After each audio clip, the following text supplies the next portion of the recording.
Hi, this is Era, the host of the Tamil Creator Podcast, where I learn about, celebrate, and discuss hot topics with creators from all over the world. Check the mic and make sure it sound right, boys. Hi, everyone. This is Era, the host of the Tamil Creator Podcast, and today I'm excited for episode number 6, where I'll be talking to Vozhi. Rhymes with cozy. I was mispronouncing it all this time, so that's my fault. Excited to be talking to Vozhi. I find him super fascinating. The reason I kind of stumbled across him, and I think it's the magic of social media, is I found his Instagram account. I really liked what he was saying about obviously real estate, which I'm passionate about. He's also kind of a social activist, or someone that's trying to do social good through real estate, but also through music. And Vozhi is the name that he kind of goes um oh my goodness, that he goes what am I Bye. looking for? Goes by. That's it. Thank you. Goes by. So I think you're gonna find really this conversation interesting. I really like talking to people that don't do just one thing, just because I find that people typically have trouble putting them in a box, and I really like talking to those kind of people because they probably deal with the same kind of questions that I do, which is like, what do you do? And I don't think people are defined by just one thing or what they do. I think a person is made up of more than that. So without further ado, the man of the hour, Vozhi, tell the people who you are. Hey, Era, thank you so much for having me here. Vanakkam to the people, and hello to those that are just listening. I go by the name of Vozhi. I am a Tamil American, Seattle-based entrepreneur, rap artist, as well as a community activist. And I have been a pursuing a mission that is kind of following the three buckets of real estate, music, and community service for the past good 5 years. And I'm excited to dig in and talk to you guys about what I've been working on and my journey so far. Awesome.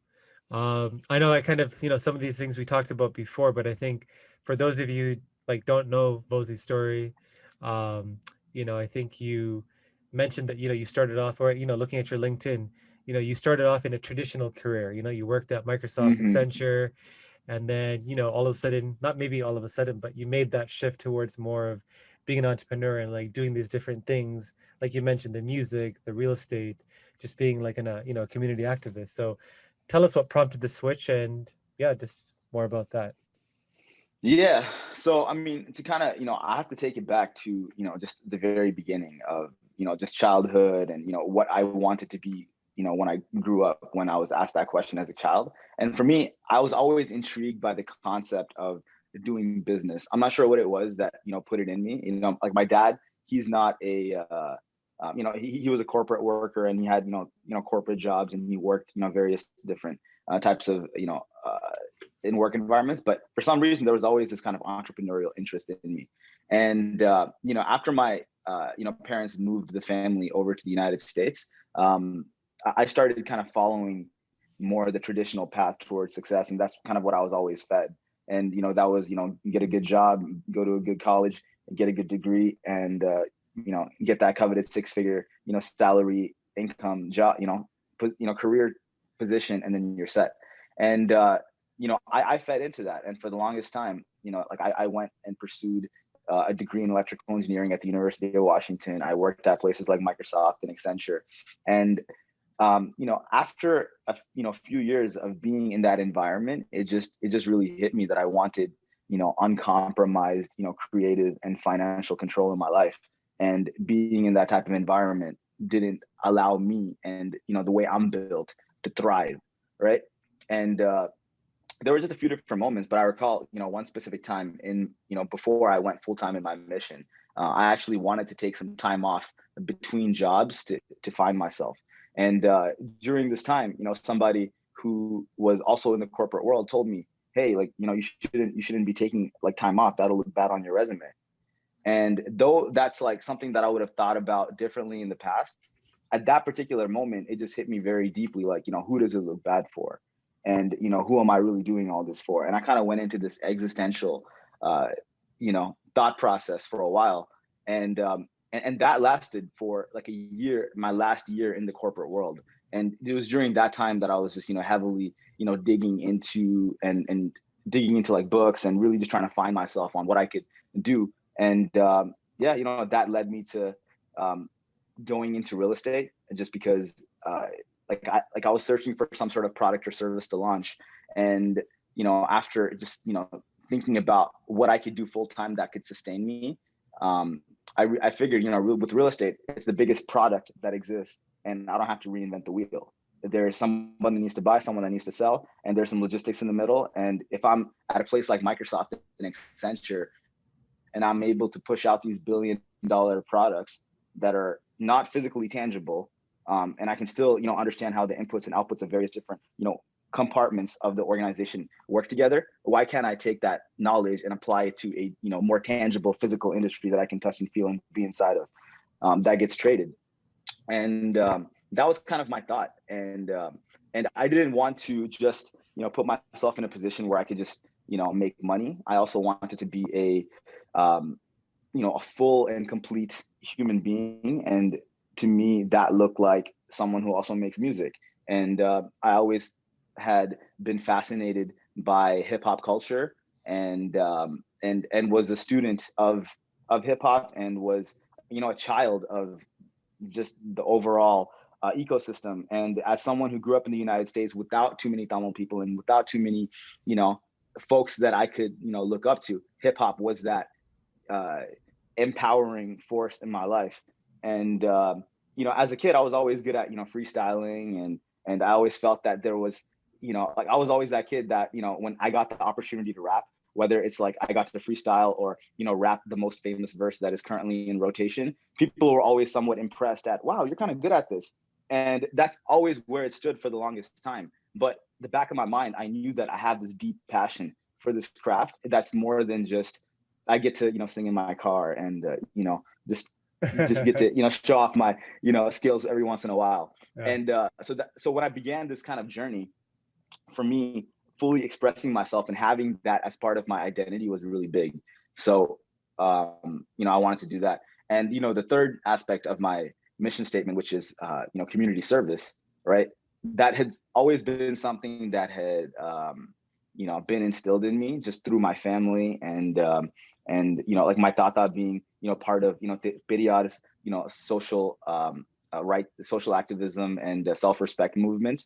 And there was just always the concept of, hey, like, everybody, needs to be put in an equitable position to be, to reap what they can out of this world. And, that had always been instilled in me. And I figured, if I'm doing this entrepreneur thing and I'm, trying to, pursue everything that I'm doing, the ultimate goal is so that I can allow others to be able to do the same, or, create some sort of a blueprint for others that come from, my situation or worse, to hop on. And, that had always been a big part of, my identity. And, I just continue to, grow that. So that's kind of what led to the thought process in a nutshell. But that's, in 2016, when I really just, jumped into this full time, it was just it was a cultivation of many moments of, doubt and insecurity and unfulfillment that it just made me go, you know what, F it, I'm just going to go all in. Got it. Yeah, no, I mean, I know you kind of explained really well why you chose real estate as the product that you wanted to sell, because like you said, mm-hmm. you don't have to with software, like you're creating something new. You don't have to be like, hey, this is what the software does. I'm teaching you, or I'm trying to tell you something that you don't need or know about. Versus like real estate, right. Everyone needs a place to live. Like you said, there's always somebody buying or selling. Mm-hmm. I feel like maybe I hear this more in Toronto, and like I'm a big believer in real estate. Like I know my guest in episode 2, Mayu, he's like a huge real estate investor in like the Toronto area. But yeah, I connected with him afterward actually. Oh, you did? Funny. Okay, that's awesome. Yeah. And yeah, so like in terms of real estate, it just makes sense. I guess what I'm trying to get is factually that real estate can be a source of, like, for most people, a generational changing source of wealth. But I feel like a lot of people are afraid to jump into it. And I know Maya touched on a different angle of it, but like from your point of view, and like you're coming from an American point of view, historically in America, African Americans happen to be the group that are kind of, there's a lot of prejudice, and like structurally they were prevented from like owning real estate. I think the term was redlining, I think it was, that prevented them from kind of Mm-hmm. owning real estate. Yeah, so it's a long-term kind of source of wealth. So like if you're somebody trying to get into real estate, Mm-hmm. what's like a tangible first step you can take? And like, why do you think people, if you know all these facts, like real estate is something that can change your trajectory as a person, or like your families, or like your family, your children's children, why don't people look at it in a more serious way? I feel like people overlook it just because they think there's so many people doing it. So like, I'm not going to do it. Like, there's no point. Like, yeah. Mm. Yeah, it's funny because when I reflect on what my mentality about real estate was before I had, my quote unquote epiphany to jump into it, because like nobody in my family, does real estate, Mm, the way I do. People in my family have bought houses. My parents, eventually bought a house in the United States, later on, but they weren't, real estate. They weren't doing it with with the mentality of being a real estate investor, or at least an active investor. And I definitely feel that there is a knowledge gap between between the organizations and entities and families that have had generational real estate passed down. mhm, And I think technology and social media and the internet is slowly starting to democratize information. And I mm, think we're living in this era of, wow, it's really not that complicated, and the resources are there. So I think the paradigm shift of, oh, I can't get into real estate, and everybody's doing it, it's not a tangible investment asset class for me to jump into. I am optimistic that that is you know slowly fading. But to answer your question of why I think people are scared to get into real estate is, it's simply just a lack of knowledge at the end of the day. mm, Even myself, like for the longest time, as silly as it sounds, I thought that you needed a lot more money to, like, you needed a lot more cash to buy a house. Like if you wanted to buy like a $500,000 house, I thought you needed, until for the longest time, I thought you needed like a lot of, like, close to $500,000 to buy the house. And I thought, oh man, people must be really rich in order to be able to buy real estate. yeah. And the concept of financing a property and you being able to control that $500,000 value for 5% down, 10% down, and just, or 25% down, or sometimes in some cases half down. That's crazy. And I think there isn't any other asset class that allows you to control and own such a large piece of asset and enjoy all the equity appreciation of it besides real estate. Mhm. And I think it's something. The beauty of it can only be when you really are in it and you go through it and you kind of see the positive effects of it for you. But I think ultimately the reason people don't get into it is just lack of knowledge. And as far as it goes, as I mentioned, real estate is the largest product that can be traded. And the fundamental nature of the business is simple: someone needs to sell, someone needs to buy, and there are some logistics in the middle. And as I started diving deeper into how the industries run, right, like I like, and throughout my journey, like, I would say I can just narrow it down that my favorite aspect about the asset class is its ability to produce cash flow, its ability to create equity, and as I mentioned, the ability for you to leverage so much value with such little capital, Yep. right?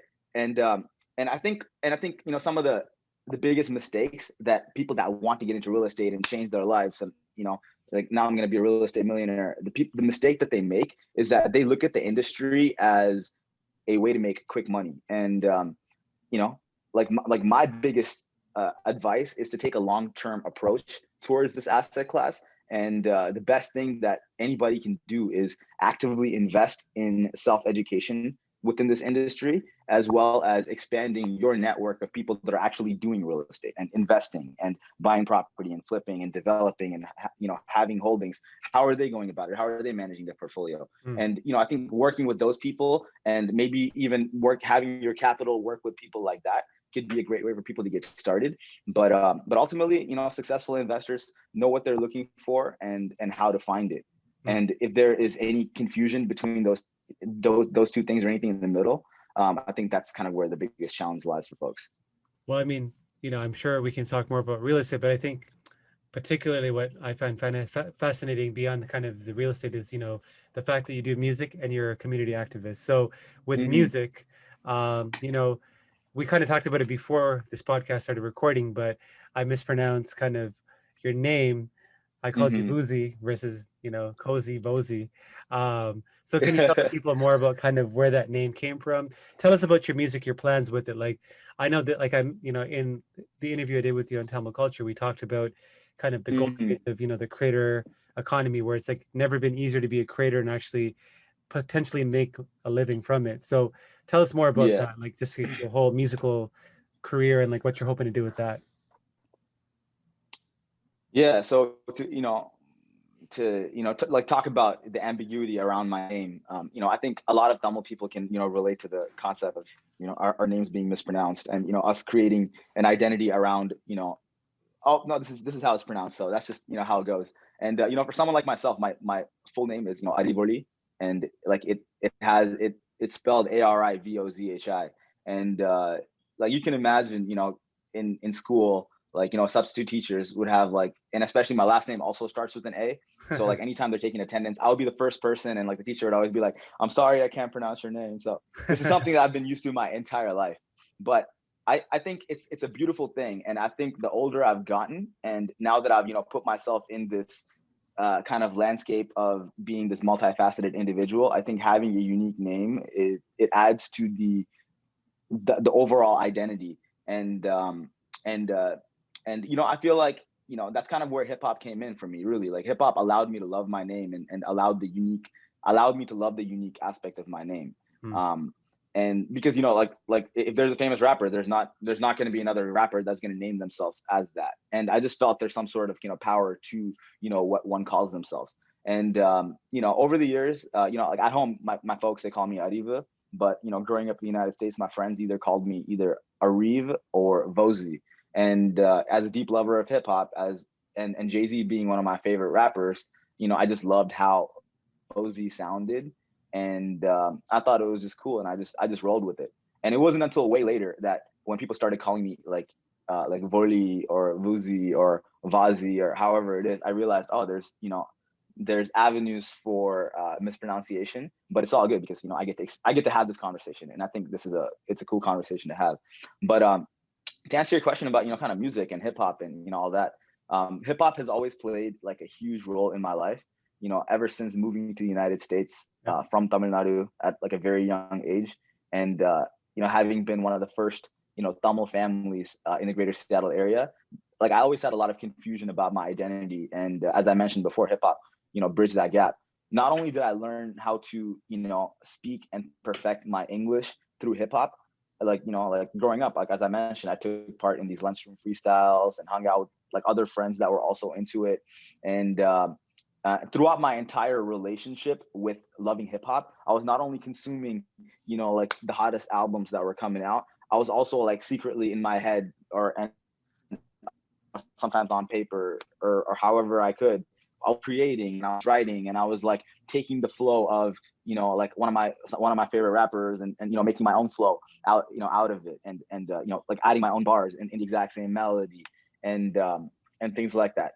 And kind of through this process as a kid, I always had a dream of being a rapper. But as I grew up, like due to like my own self-imposed limitations and insecurities, like I found myself, too shy to put myself out there. And yeah, as I mentioned, as I began pursuing this entrepreneurial route, I figured, I have to, fully express myself, and that's part of the reason why I'm doing this. And it wasn't actually immediately like once I pursued, real estate, that I'm also going to be a rapper, because I still wanted to be taken seriously. And I didn't want to go to like, these real estate spaces and tell people I'm a rapper, and I'm this, dark skinned kid that look like an unorthodox real estate investor and agent. And I went through, the navigating, the optics of how all of that looks like. But over these past 5 years, what I've realized about hip hop and realized about music is that, ultimately I'm a businessman, and as business people, we're salespeople, we're selling something. And through music, I'm able to kind of create this, authentic element to myself that people can vibe with and create trust off of. And that trust allows them to connect deeper with my overall mission statement, because music is just one element of who I am. And I think when I started taking myself or when I started kind of putting myself kind of under that light, I started kind of taking I started taking like how good the music sounds, and kind of the nitty-gritty details of how I'm going to be putting things out and the logistics of it. And I started taking that a little bit less seriously, and I started taking it more along the lines of, hey, as long as I'm involving myself in activities that are in line with my mission statement, then I'm pursuing kind of the right activities. And hip hop's really cool. I think I've gotten the opportunity to rap in a Kollywood film, Vellai Pookal, and that was just a pure opportunity that had come to me because I was at the right place at the right time. And I think like being on that movie and the story behind it is a testament to why you should follow your journey. So keep in mind, it wasn't until like 2018 or 2017, 2018 that I started publicly putting myself out there as a rapper on social media, Facebook, Instagram, etc. And it was during this time, like I think 6-7 months into me putting my stuff out there, people were like, oh, wow, this guy can, rap, and he's okay, something about it. I started creating some sort of, image within the people that had known me. And coincidentally or serendipitously at that time, Vellai Pookal was being filmed in Seattle. And the producers needed somebody to, rap who also understood Seattle culture as well as, Tamil Nadu culture, and can somehow bridge the gap and speaks English and Tamil. And I'm literally the only person, in Seattle that does that, as far as I know. And it was a crazy opportunity from just like 6 months of just putting myself publicly out there to boom, now I get to be in Kollywood, the biggest entertainment platform within our culture. Yeah. And from that point on, I just realized, wow, like I just have to take this seriously, and just as long as I stay authentic with it and stay having fun and keep putting myself out there, I'm just going to open myself up to the magic of branding opportunities that hip hop allows me to experience. And I could talk about hip hop for hours, but I think a part of building vibrant and encouraging communities, which is part of my mission statement, is creating a platform where full and true expression can be done without any non-judgment. And the communities that we come from, it doesn't typically encourage the pursuit of music as a career. And one of my goals is to challenge that paradigm by documenting my growth and kind of putting it along with the other things I'm doing, and seeing how that fares. And outside of that, I've always considered creating music to be a way of spiritually fueling myself. And I looked at certain raps I still listen to as like affirmations, like before a business meeting, or or before like some crazy deal is about to happen, or before even I go play basketball, like before I got to put myself in certain mentalities. There are certain raps that have that like affirmation inducing qualities to them that I take away and apply to my own music. So I consider music to be super spiritual, and my lyrics, they reflect how I feel about myself, my experiences, my future, and I open myself up to the magic of whatever manifests through the words I speak.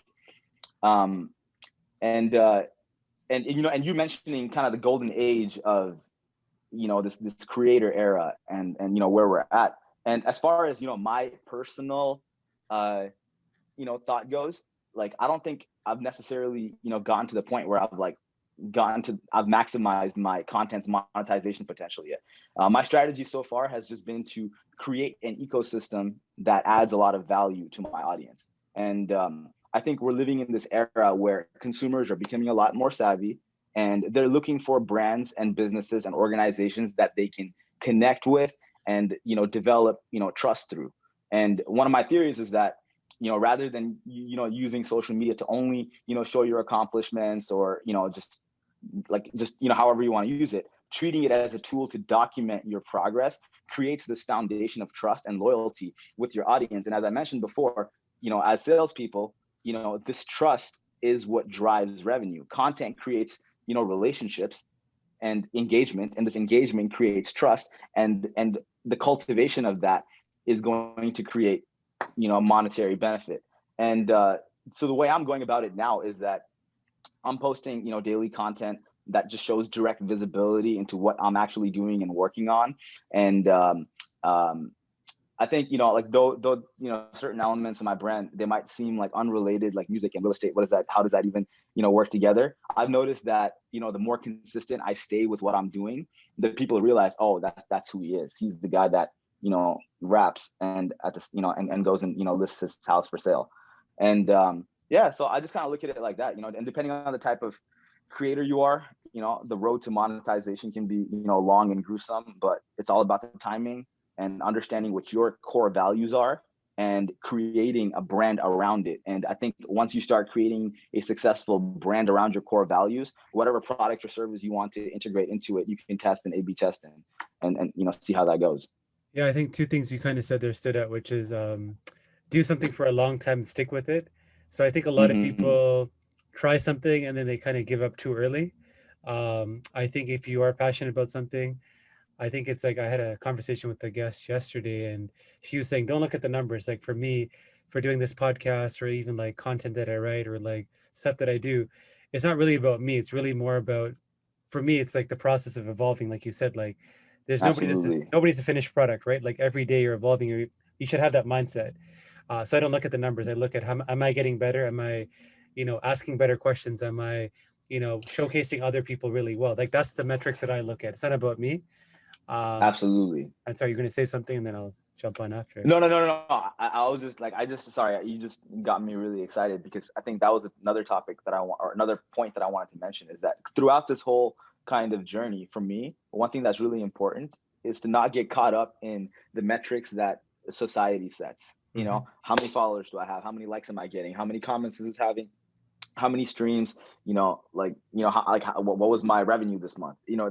Yes, all of these are important to track and, understand and just kind of have a snapshot of, but then having a disattached perspective to these numbers is what, creates the love aspect of, the creation you're doing. And I think if you don't enjoy the process of it, it's never gonna, it's never going to fare in a way where you're going to find, true happiness. And ultimately it's so important for you to create your own metrics. Like my metrics are like the most recent, Instagram, rap video that I just put out. It was just, I just quickly did it. And my metric was, did I upload it today? Yes, Hmm. no, Yeah. boom, uploaded, done. Whatever happens, I just let that, flow with the universe. And I think the more I'm taking this approach, which isn't easy, by the way, because as artists and creators and entrepreneurs, we put in so much work to the products and, whatever Yeah. we want to put out into the world that we get so attached to it. But Yeah. it's this perspective of just putting it out there. Okay, I'm moving on to the next thing that I'm going to be working on. I think Mhm. that's where the true, you know, mentality cultivation comes in. Yeah, like I look at there's like a saying, it's like people overestimate how much they can do in a day, but underestimate how much they can do in a decade. It's Oh true. yeah. Like anything that I do, I'm like, even this podcast, I'm like, I'm not gonna just do a couple episodes. Let me aim for 100 episodes. I don't care how many people listen. At least if one person listens, it's cool. But Yeah. I've had a lot more traction, which is great. But like Yeah. 100 episodes, in 100 episodes, like you were saying, evolution. Where was I at the beginning, and where will I be at episode Mm-hmm. 100? If I'm not progressing Mm-hmm. as an interviewer or like putting together the content or like the guests that I'm interviewing, then that for me, then I failed. But other than that, like I feel like if I do get better, I feel like my audience will improve as a byproduct of me putting in that work. So I'm not really too concerned about kind of the number of people that I target, even though like I would love for people to listen to this and be inspired. Like the whole Mm-hmm. point of me creating this podcast is that a lot of focus is on people that are like huge stars. I'm not saying that you won't be or like you don't have a following, but like there's a lot of like really cool people like yourself that have a following but maybe aren't well known by everyone. Like you might be known in Seattle and maybe parts of Mm-hmm. Toronto, Mm-hmm. but like if more people knew your story and like you said, you heard about Mayu in episode 2 and you connected with them. I want people to connect with you because they might be like, hey, I love music, but I also do this other thing, but people don't take me seriously. But like this guy seems to have put everything together because like X, Y, and Z. For me, if that happens, like you get one person that Yeah. connects with you, I've done my job.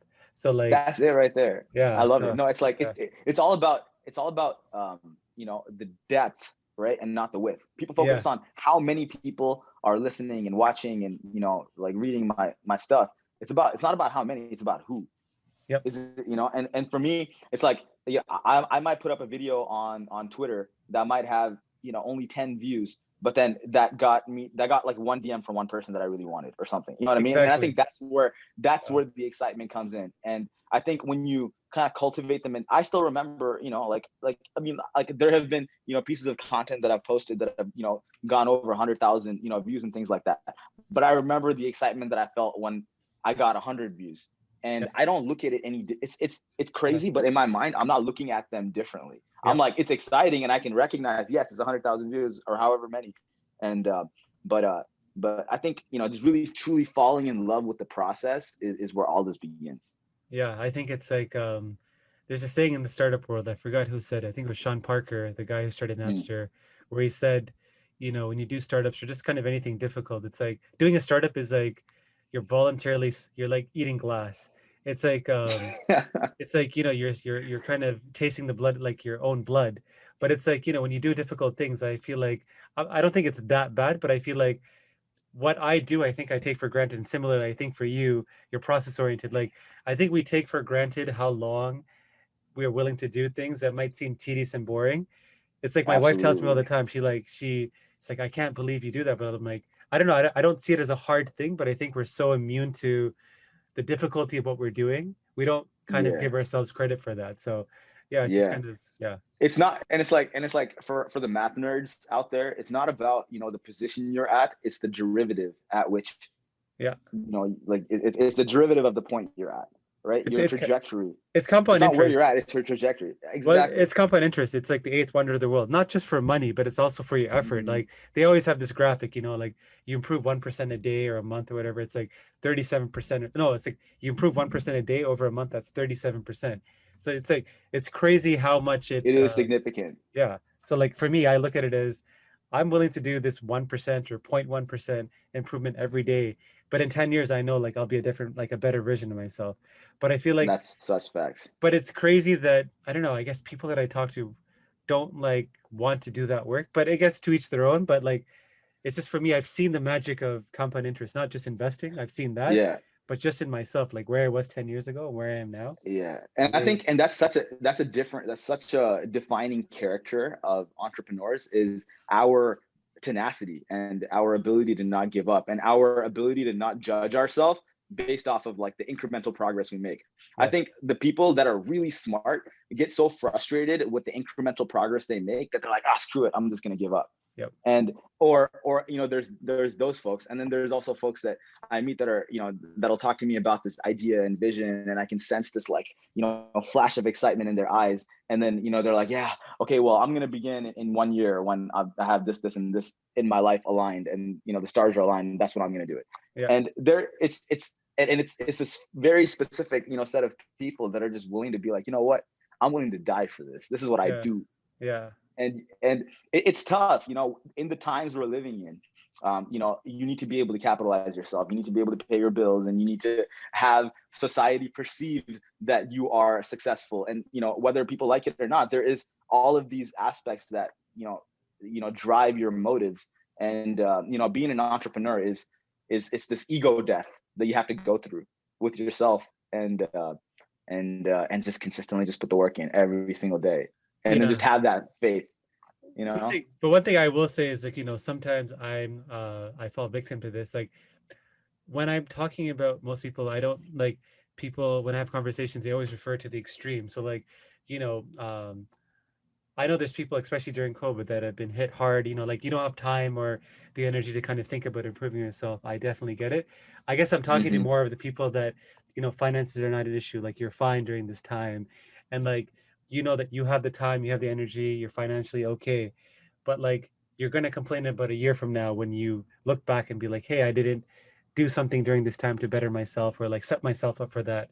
So it's Mm-hmm. just, but I have to be like conscious of like, I know there's people that aren't as blessed as say me or you to do that.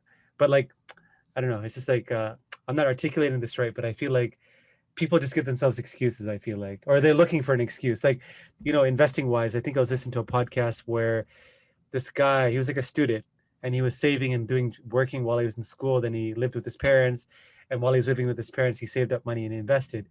And I was reading through all the comments, like I think half of them were supportive, but the other half, they were like crapping on this guy. They're like, oh, it must be nice to be able to live in your parents' house and save money and all this. And I'm like, for sure that's kind of a blessing that he had, but he took advantage of it. How many people out there Hmm. lived in their parents' house for some period of time and didn't take it? Right. This guy did Absolutely. that, but they're crapping on that part of it versus focusing on the fact that you also, or most people, there's some people that didn't have that, privilege. Yeah. But if you did live with your parents and you got to save money, but you didn't take that advantage, why are you crapping on this guy that did? I don't know. It's just like, Yeah. I hate a No, mentality. no, I feel you. And I think, like for me, I mentioned, being, like community service and, social justice and, providing to the lower socioeconomic, side of the community, the same opportunities and privileges. I believe in that aspect of it, but I Mhm. also believe, so I believe in the empathy, that needs to be shown on that regard. But at the same time, I do believe that one of the most common character traits of all unsuccessful people is, victimizing themselves. Mhm. And definitely this pandemic has shown who is built to thrive, and who's just going to let the situation just eat it alive, or eat them alive, right? There's folks that I know that wanted to start businesses, but then they'd be like, oh, I was going to do it, but COVID, but COVID, but the Yep. pandemic. and, Yep. and you can sense that, the sense of, phew, at least it's not on me that I Yeah. didn't get the work done. It's a pandemic, Yeah. Yeah. and this level of this lack of kind of ownership that comes with, the pursuit of their goals, regardless of, life circumstances, is what separates those who, find success, and those who don't. And ultimately, like, and I say this all the time, it's a marathon. And if you're not willing to, look at it that way, and if you're not willing to, lay that brick every single day, you're never going to see, like, what you can create. And like I know for you, like I said, you have the three main pillars: real estate, music, community work that you do. How do you manage to kind of do that? Like I know for a lot of people, they ask me like, how do you manage being a parent and still doing the things that you do? And it's definitely hard, I would say. But like, what are the things that you do to kind of, I guess, balance between those three pillars that you work on? Like, how do you find the Yeah. time? What are your processes like? Yeah, I mean, as far as it goes, I'm not a parent, and I don't have that, serious of, like, I guess, like, I don't have like a child to take care of, and so that level of obligation isn't in my life at the moment. And but for me, it's like my general, philosophy is to just do what makes me happy, and as I mentioned, attach a marathon perspective to my goals, and I do my best to create a mentality that doesn't, polarize my life and work. And I'm grateful to say that I've created an ecosystem that genuinely thrills me to work on anything real estate related, create music, and, do something that impacts the community.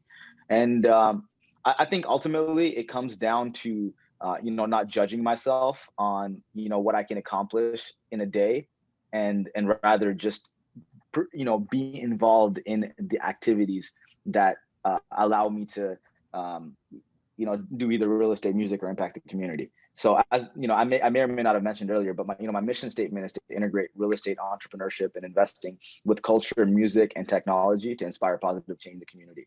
And I feel super blessed to have clarity in knowing what I'm doing is something that I'm just going to be building on for the rest of my life. Mm, And I think balance is this calibration of being respectful of your ambitions while simultaneously being self-aware of the consequences of your daily actions. And we spoke on this before. No one can define those metrics but you.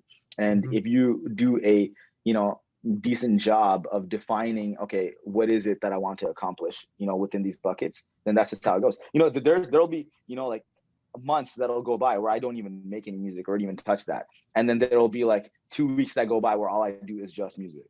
Mm. And then, and I give myself that flexibility. And I do want to say I have a, business partner that helps me, run like a good portion of the logistics and operations as well. So that certainly helps. And we have a team, and systems and things in place that are, constantly getting updated and iterated. But I think it is definitely a work in progress. Work-life balance is just it. There are days where I'll just be quote unquote working all day, Mm. and and there are days where I'm doing something that wouldn't be considered work for some people. So it's like, that balance comes from, creating your own metrics, I guess. Based on talking to you, you seem like you have a very clear idea of who you are, what you're about. And I know that didn't happen overnight. What are the things that are behind, like, where did you kind of learn this knowledge from? Like, I like to point to books or podcasts as like the places that I like to learn from. So is there like a book or podcast that you've listened to like recently that's had that huge impact on you? Or it doesn't have to be actually recently. There's any book or any podcast that you listen to, or maybe for you it's music that just kind of was like a life-changing thing for you. Yeah, I mean, for me, I think hip hop is what I think a lot of it has to do with, like a lot of entrepreneurs, like a trait that we all share is this feeling of like audacity. And I think I learned this feeling of audacity through hip hop, definitely. And and I'm an avid reader, and there are definitely a lot of books that I would attribute to, how I cultivated, this mentality, like, psycho-cybernetics, Think and Grow Rich, Rich Dad, Poor Dad, all like a lot of the classics, How to Win Friends, Influence People, I have, consumed many times. And like the Subtle Art of Not Giving an F, like, just books like that. And but like ultimately, I think it's just subscribing to the mentality of self-improvement and positive self-talk, and being resourceful. And I think anything that kind of allows me to, think along those lanes, I'm really interested in. There's this really dope book called The Tanning of America, written by Steve Stout, that I recommend to everybody. And I think that book is kind of like the thesis of my life. And that book pretty much talks about how, hip hop runs the world. And it really reminded me to embrace the intersection of, culture and commerce. And, even before going into the corporate world, I committed to embracing my creative spirit. And I always thought that, the life of an artist would come without pay. But this particular book, taught me, some monetization strategies and allowed me to kind of think about, the branding potential of hip hop and like the overall ecosystem and how it plays a role.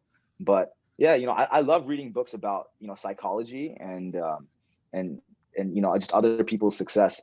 And I think one podcast that I was consuming religiously before I jumped into the entrepreneurship landscape was actually, Tim Ferriss's like it was just the Tim Ferriss show, the Tim Ferriss podcast. Yeah. I would literally listen to every single episode back. I haven't been as much recently, but back then I would literally listen to every single episode. And I actually remember I was really inspired by the Arnold Schwarzenegger episode. Okay. Because I don't know if you heard that one, but I remember hearing it in 2015, and actually remember being inspired to get into real estate because of Arnold. So Arnold, before he got into the movie industry and the entertainment industry, he built his initial wealth through real estate investing. And I was just it's crazy. I was fascinated by that, and and just seeing how intelligent of a guy Arnold is, and seeing all that he's been able to accomplish in his life. I was just hugely inspired, and it made sense. It was like, wow, like that's a very logical thing to do. Like create this financial infrastructure for yourself, and then go pursue your dreams. And then if you ever fall, you always have this cushion. Exactly. And it not only does this type of asset class investing allow that cushion, it allows ownership. It's not like you can't get fired from it. Yep. You know what I mean? Like another career or job. So like Tim Ferriss podcast, The Tanning of America by Steve Stout. Good advice. So I know you kind of already highlight this. It's actually pretty clear because you mentioned this several times, but like in a few sentences, like how would you describe the legacy you want to be remembered by, friends, family, the community?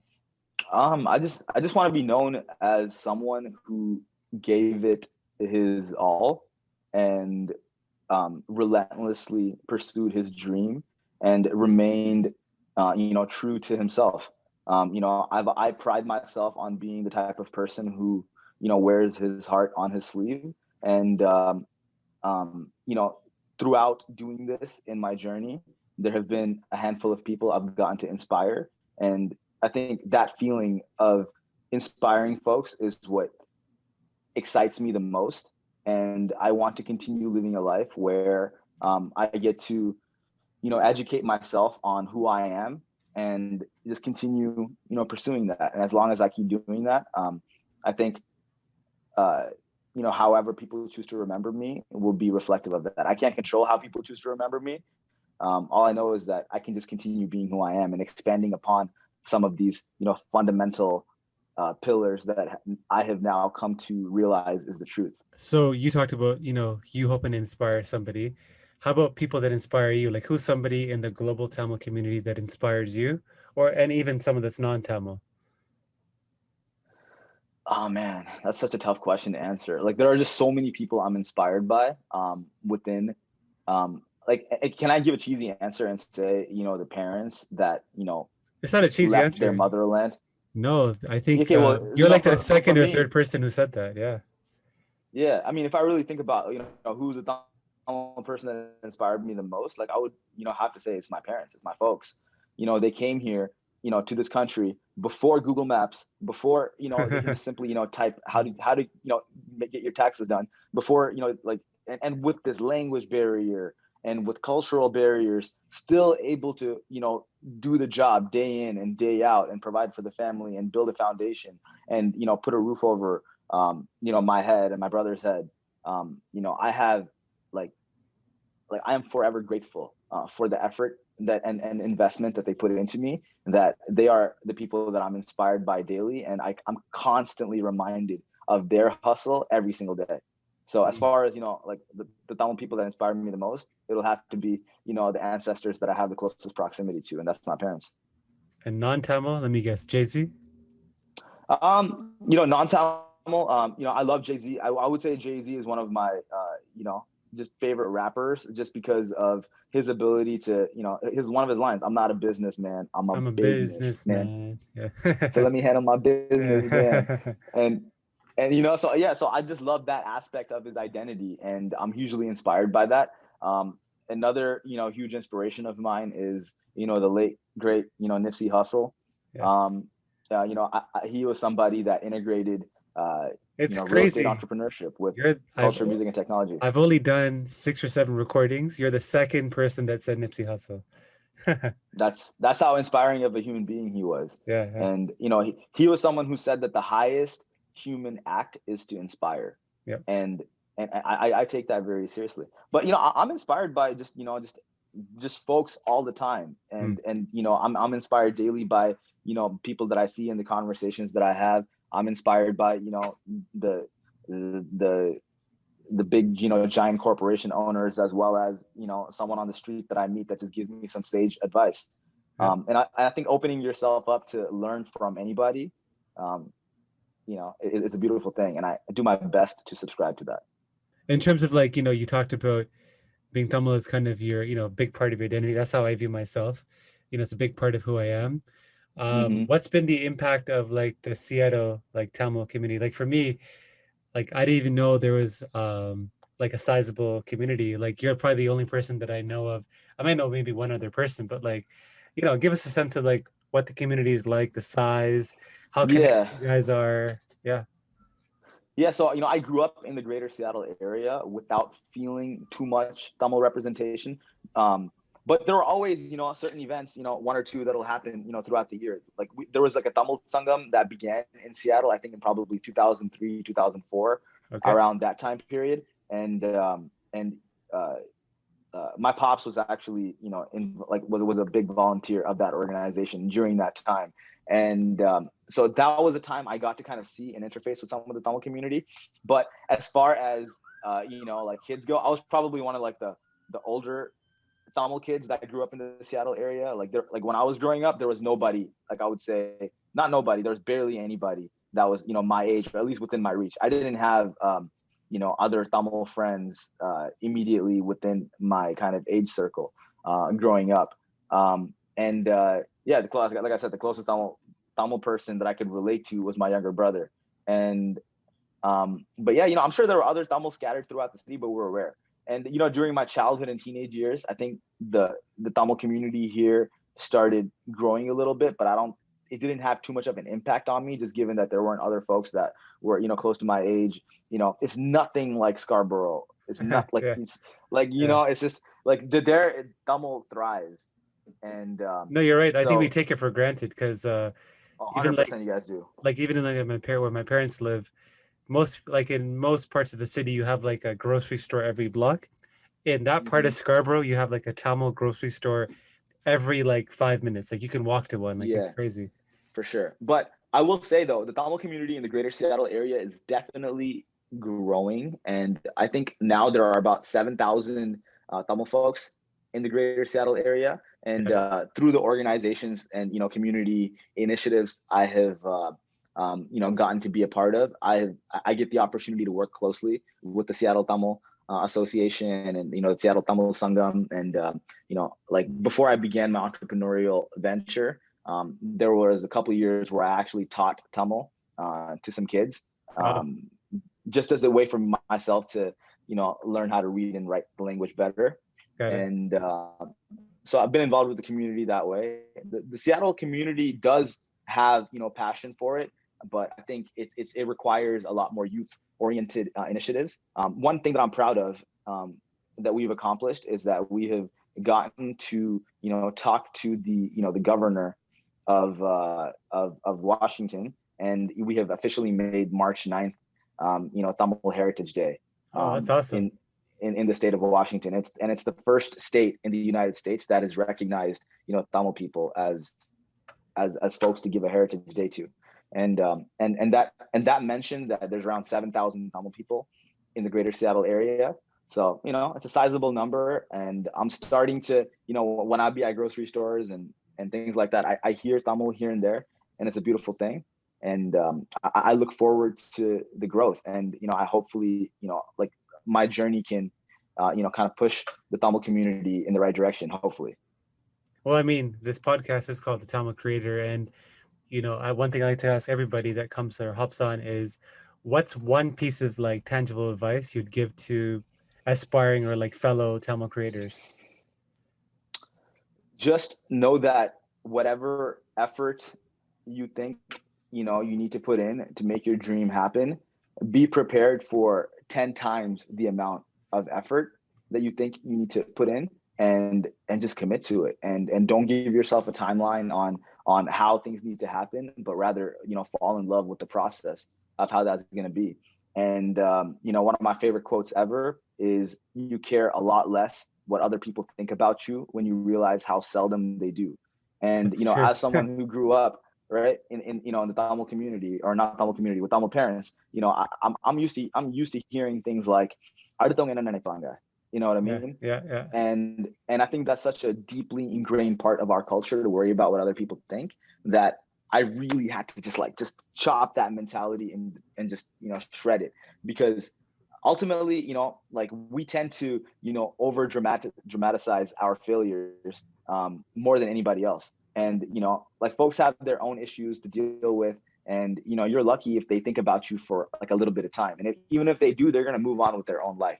And when you realize that only you care as much about yourself as you think, and there are other people that are just focused on their own life, it kind of gives you the sense of like liberation to just do you and fail. And even if you fail, people will move on. People might point and laugh at you, but they will move on. And if you can just kind of have that patience to be able to just do things and publicly fail, especially, I think there's some real power in that. Great, some sage advice.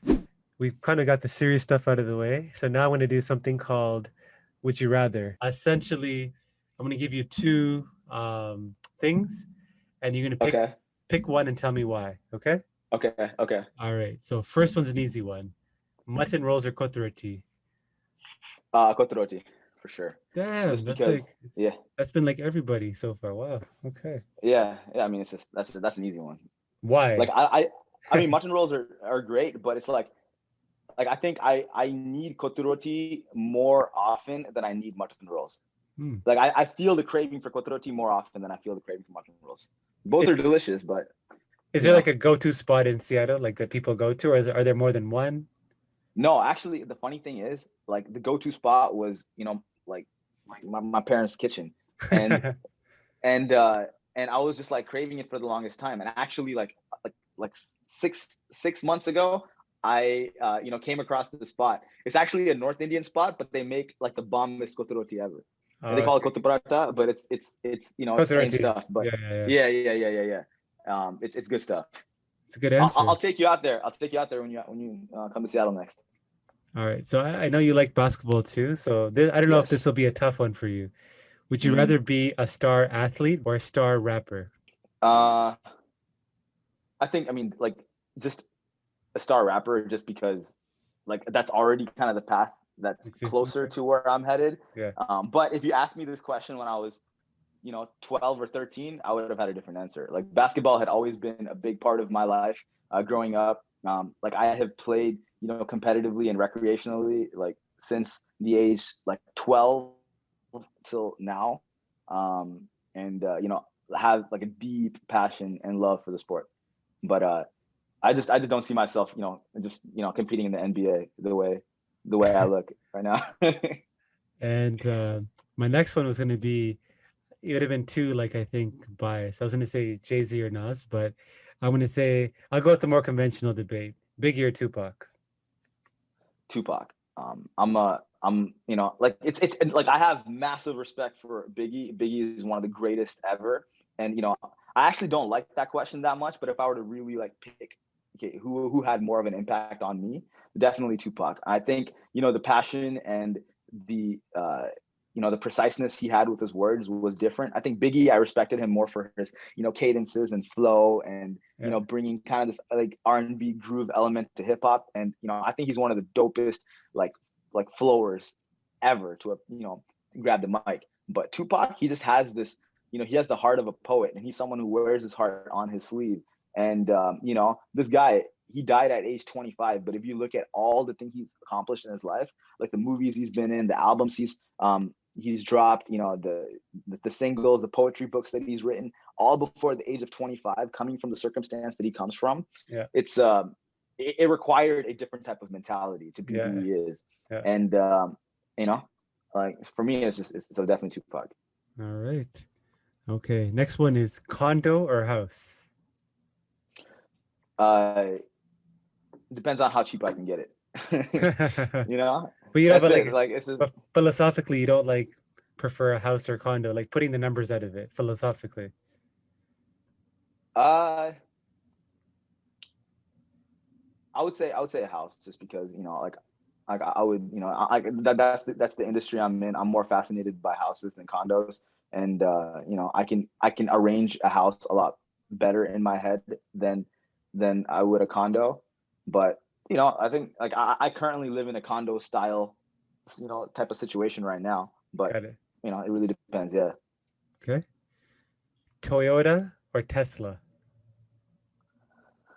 Ooh, I mean, Toyota is just like super reliable. Japanese engineering, you just can't go wrong with it. I Yeah. got myself a Lexus, and so like I always got love for Japanese engineering, but I got a lot of love for Elon Musk also. Tesla is my favorite American car company.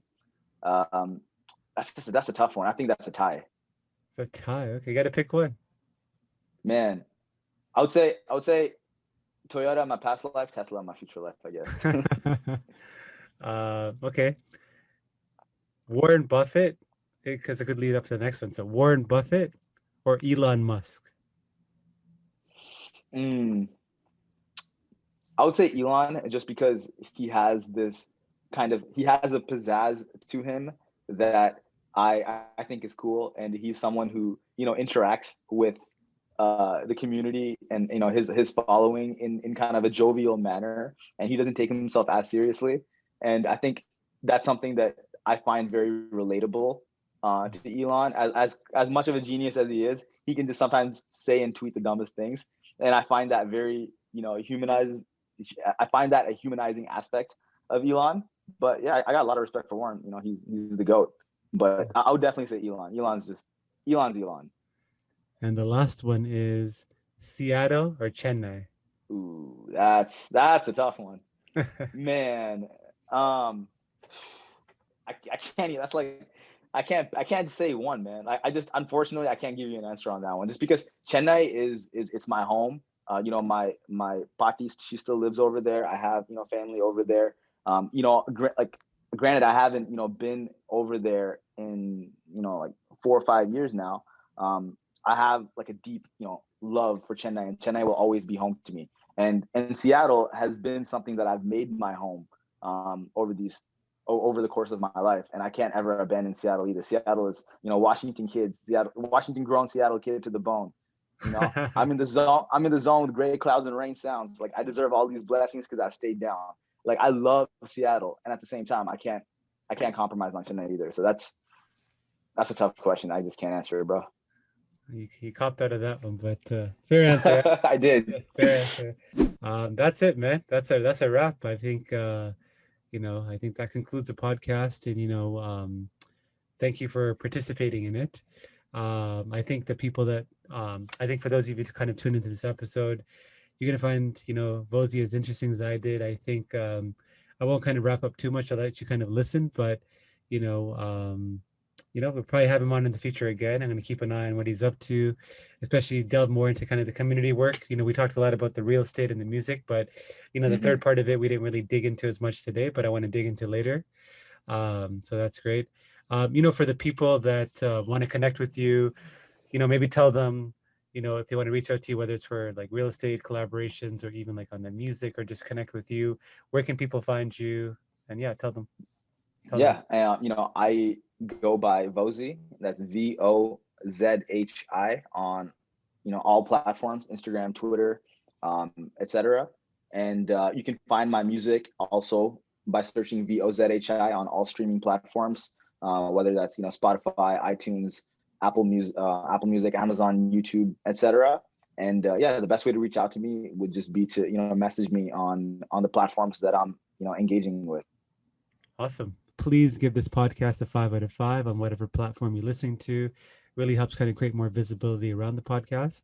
Also, if you can comment, share, like our stuff on Facebook, Instagram, LinkedIn, and Twitter, whatever floats your boat, that would be great. And final thing is, if you have any feedback or ideas on future guests or even specific topics, please reach out to me at hello@thetalmudcreator.com. All right, guys. Hope you guys enjoyed this episode, and look forward to the next one.